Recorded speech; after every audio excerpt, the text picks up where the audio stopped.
1.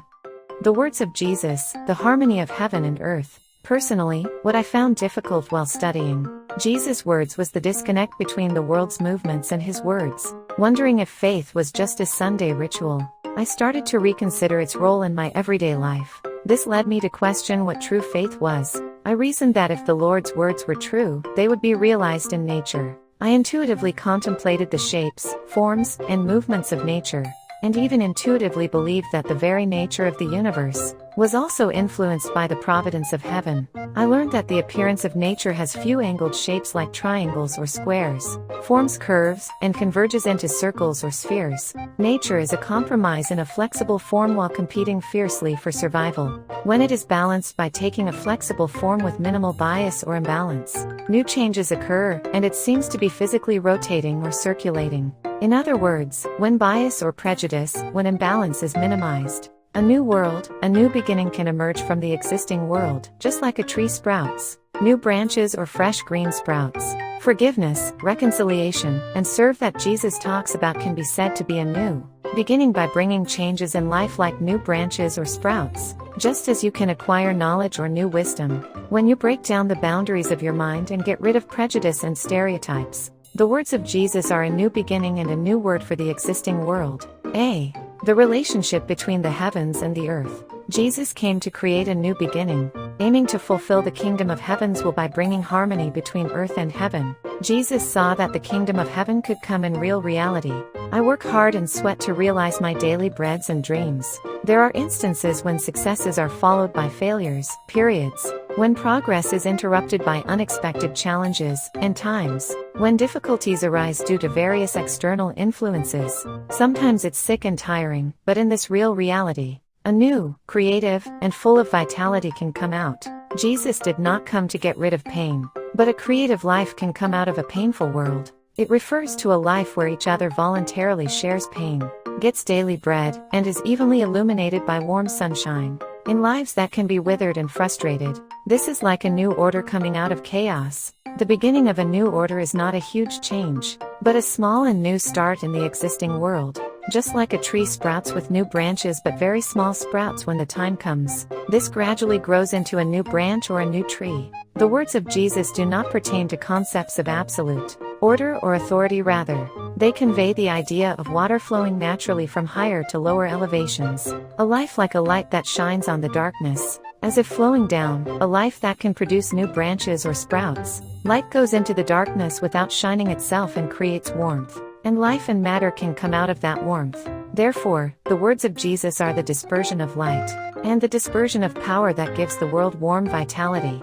He said that there is a way, truth, and life here. Life often reflects humility, modesty, and service, much like the sun selflessly emits light through its own energy. B. The disconnect between heaven and the earth.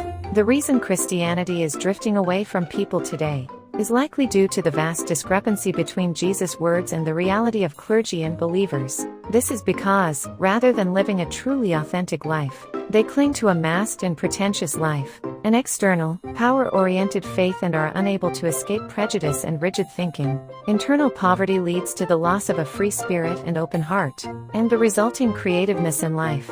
The church may be magnificent and grand, but its interior is steeped in empty words uncorrected by action. Therefore, the light illuminating the darkened space has long since faded, and the water remains stagnant, leaving it infested with insects and decaying. It's like a tree with only old branches left, unable to grow new shoots. Young people do not visit. When the soul loses freedom, the church also loses its value. Only when water flows and light spreads can the church truly find its value.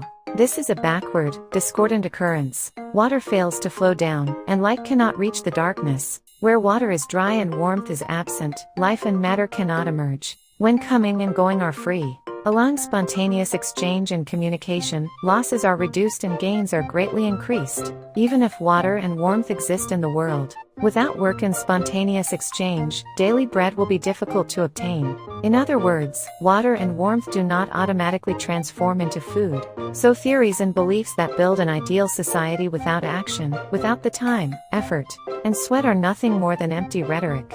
Even the most capable people must seek their daily bread tomorrow.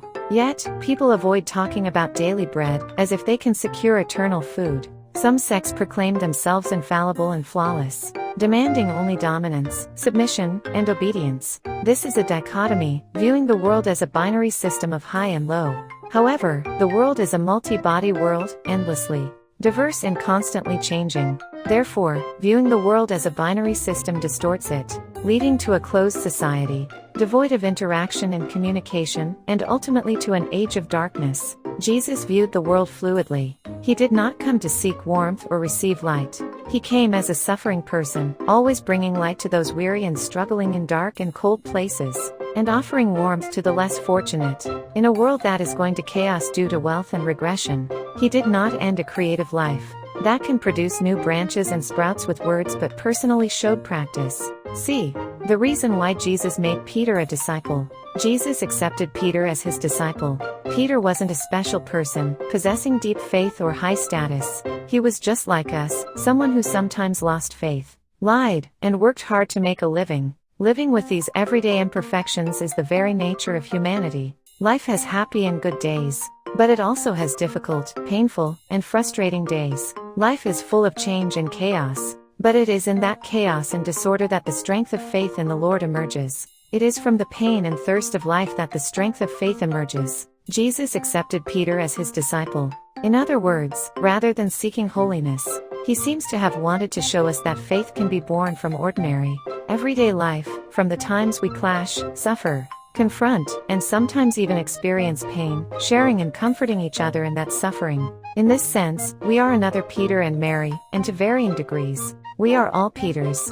From Jesus' heart, we can understand the essence of faith. In other words, Jesus said that no one in this world can be called rabbi, father, or teacher, that all are brothers and sisters. However, despite the class-based society of the time, Jesus' insight that all are equal in the Lord should have been inherited and developed by later generations, breaking down class barriers. Instead, they solidified the boundaries between classes and factions, leading to constant conflict and murder. They failed to recognize that having a religion, or relying on it, leads to continued conflict rather than peace. Jesus showed that perfect sermons, perfect faith, and a perfect church cannot exist in the world, and that corresponding practices must follow. We must understand why Jesus chose Peter, an ordinary, insufficient man, as his disciple. Peter, realizing this, ultimately sought to be humbler than Jesus, and more open-minded than anyone else. If a person were perfect, there would be nothing more to do, and progress would be impossible.